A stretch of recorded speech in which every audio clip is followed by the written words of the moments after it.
everyone, what's going on? My name's Alicia and welcome to the AA Homestead Kitchen. The weather is cold, it is icky, and it is raining out. So I decided today what we're going to be doing is we're going to be making peanut butter cookies today. And these are going to be so simple and so easy. There are 3 ingredients only in this recipe, which is fantastic. And it is just so simple. When it comes to the ingredients, what I'm going to be using is Jif All Naturals. I really like this peanut butter. It's a staple in my house. We are going to be using sugar, and the sugar that I like to use is the Pioneer sugar. This one is actually marked gluten-free on the side here. It is a little bit more expensive, but knowing that it has the gluten-free makes me feel better. So I buy this kind, and also the peanut butter is marked gluten-free as well. This is a celiac safe recipe, so if you're looking for a good peanut butter cookie, this one will do it for you. The next thing that we are going to be using are eggs, and of course we have eggs at room temperature, which is usually recommended for baking, but if you have refrigerated ones, that's totally fine as well. A few things that you will need for this process is you're going to need your baking sheet. I have my favorite baking sheet. I know it looks horrible, but this is the best baking sheet that I have. I absolutely love this baking sheet, and I use it for everything. You're going to want your measuring cups. You're going to want a spatula, and then you are going to want your wired rack to lay your cookies on. The first thing you're going to want to do is turn your oven on, and you're going to want that at 350 degrees. So by the time we get these cookies on the baking sheet, the oven is ready for us.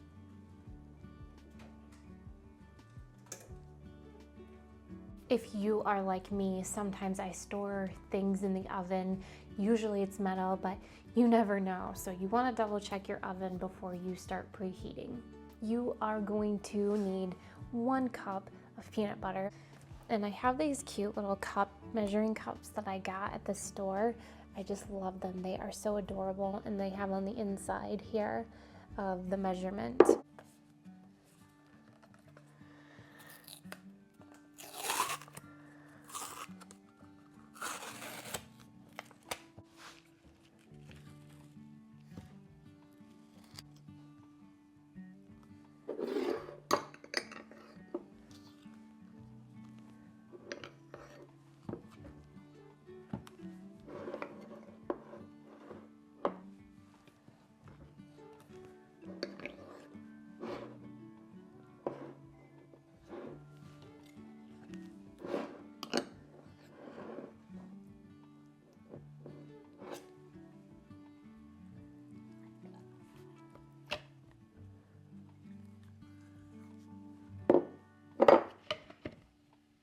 Now that we've got all the peanut butter in there, the next ingredient is going to be sugar. This can change depending on your preference. I'm only using a 1/2 cup. I've used a cup before, and I felt like it was just too sweet, so I brought it down to 1/2 cup, and I felt that that was a good sweetness. You can even put less in there if you want to, and you could probably use different sugars too, depending on what your health requires as well, or if you're on a special diet like me.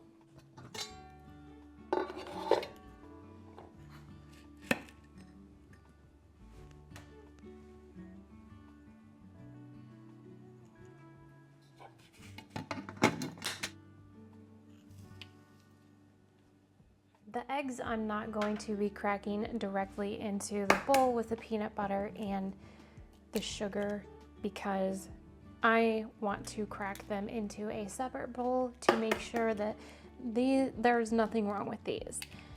These are eggs from our farm, and I just want to make sure that they're okay. Not that there's anything wrong with them, but sometimes you never know. You might get one that is not okay, and I don't want to ruin all that peanut butter or sugar. We're gonna stir these up.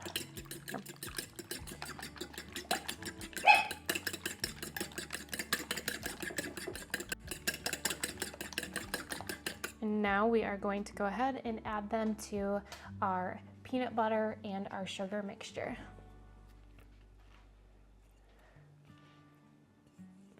Now that we have all the ingredients in here, we're gonna mix it up.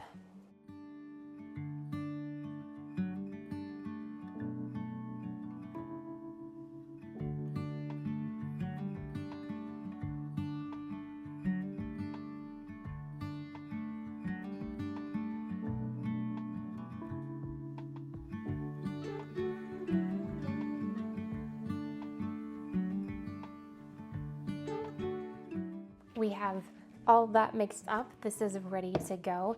I did want to mention, if you happen to have a hand mixer or a KitchenAid, you can totally use those if you want to. I just do it by hand. It just only took a couple minutes. I've got my cookie sheet here, and I have this ice cream scoop, if that's what you want to call it. It's actually 4 cookies. I'm not sure exactly what it's called, but I picked this up on sale. I always wanted one, so we're gonna give it a try and see how well it works. For the cookies, you want to get about an inch size cookie. And then, hey, that worked out pretty good. I like that. That's a lot easier. But if you don't have one of these, you can just, like I said, 1-inch balls and roll them into your hand. Probably could have sprayed this with something to help a little bit from sticking a little bit. I'm gonna do 3 in a row here. They're not gonna get exceptionally big, but we are going to flatten these out. So I do wanna have room in between them, so they're not really touching, or you don't really want them to touch.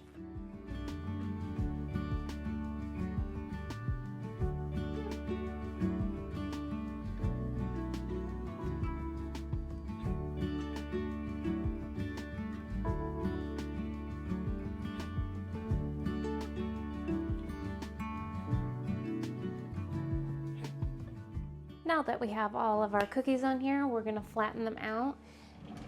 And by doing that, I'm gonna take a fork and I'm gonna do crisscross pattern for the cookies. If you really wanted to, you could also add some sort of chocolate chips, if you have them on hand, to your mixture. I did not do that this batch, but I might do it on the next one. And then once we get all of these crisscross, we're gonna go ahead and put this right in the oven.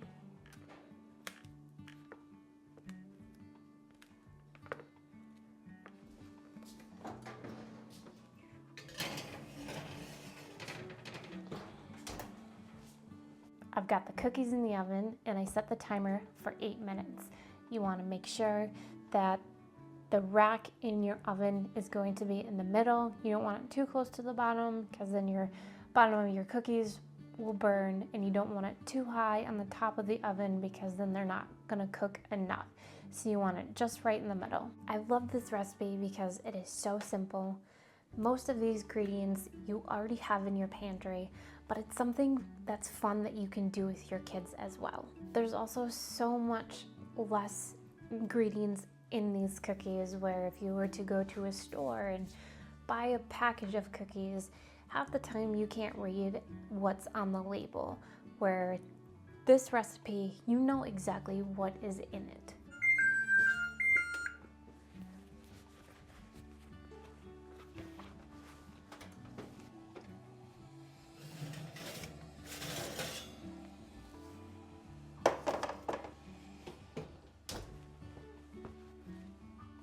I took the cookies out of the oven, and this is what they look like. I'm gonna let these cool for probably about 5 minutes before I try to take them off and put them on the cooling rack. I'm gonna wait probably 5 minutes or so before I try to take those cookies off the cookie sheet, just because they are still really warm right now, and if I was to try that, it's just going to ruin the cookie and it's gonna break apart. So I'm gonna let that cool, and once it does, then we'll take them off and then get them on the cooling rack and let them cool the rest of the way.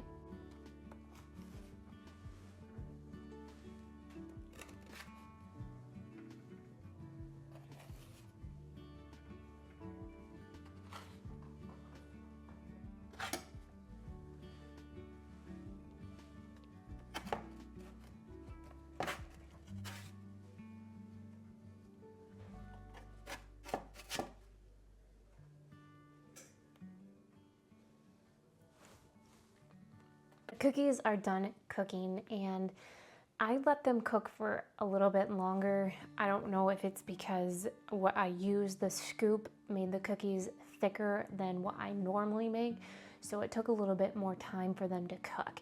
I did about, instead of 8 minutes, I did about 10 to 11 minutes. Do them a little bit longer if you need to. Just make sure that you watch the bottom of your cookies so they don't burn. This is the end result of what your cookie is going to look like.